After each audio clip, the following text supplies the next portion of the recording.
Welcome to Credit 101 Part 2. How is your credit score determined? Again, I'm Angela Keys.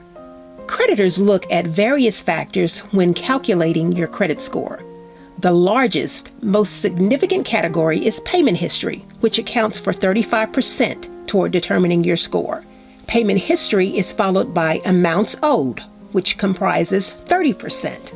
Length of credit history, or how long you've had credit, is 15%.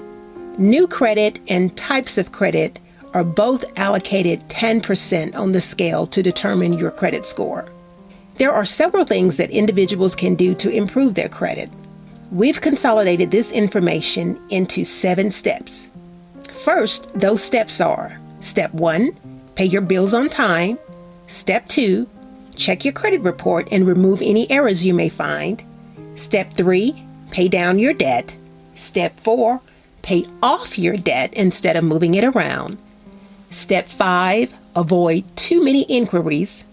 Step 6, have credit cards, but use them wisely. And Step 7, if at all possible, try to keep earlier accounts established. Let's look at Step 1, pay your bills on time. Again, payment history is the single most important factor in determining your credit score. It makes up 35% of the total.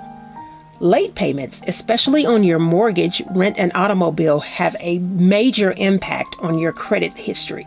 A recent late payment has more negative weight than one that was made several years ago. Note that closing an account on which you previously had missed a payment does not make the late payment disappear from the report. Once a late payment has been fixed to your credit report, that late payment will remain there. Step 2, check your credit report and remove any errors.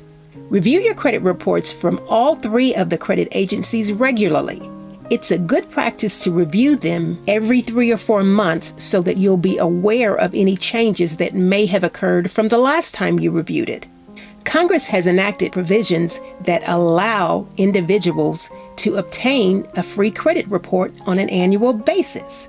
In 2003, the United States Congress enacted provisions that allow consumers to obtain a free credit report from each of the 3 credit agencies. If you do not already have a copy of your credit report, you can access it online at annualcreditreport.com. Annualcreditreport.com does not charge you a fee for anything. Now, you can also contact the credit agencies directly and request your report at their individual websites. Step 3, pay down your debt. For a good credit score, your account balances should be below 50% of the available credit. On an account with the $1,000 credit limit, your balance should not exceed $500. In order to get yourself into that position, you have to get out of the habit of paying just the minimum amount due. If you pay the minimum amount due on a card, it will take you years to pay it off, depending on the balance and the interest rate. Step 4, don't move your debt around, pay it off.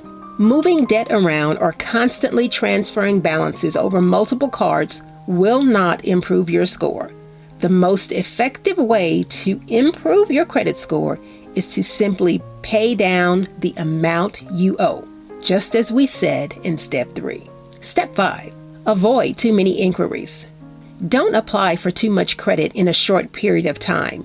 Creditors become wary when they see a consumer's credit report with a lot of inquiries on it, especially when they occur within a short span of time.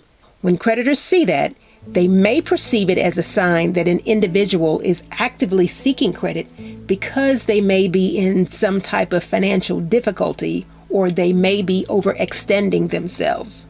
Step 6, have credit cards, but use them wisely. I know there are a lot of financial experts out there who say use no credit cards at all, just cut them all up. But having credit cards and installment loans which you pay over time will increase your score. This is especially true for someone who has a shorter or non-existent credit history. The thing to keep in mind is that when you have those cards, you must use them wisely. Installment accounts, such as mortgages and automobile loans, have the most weight. Creditors like to look for experience when making the decision of whether to offer or extend new credit to you.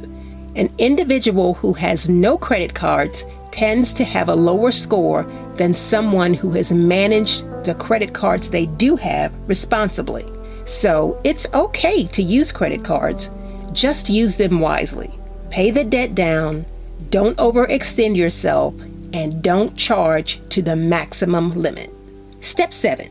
Keep earlier accounts if possible. In general, a longer credit history will increase your score. Approximately 15% of your total score depends on how long you have had the account. New accounts will lower your average account age, which will have a larger effect on your score if you are lacking a lot of other credit information. If you have old accounts that are in good standing, don't close them. Many times, young adults who are just starting to obtain credit face the biggest barrier of not having any credit history at all. Consequently, they may be forced to get a cosigner, or they may be offered a higher interest rate, which mirrors an individual who has poor credit. If you already have established earlier accounts, try to keep those accounts open.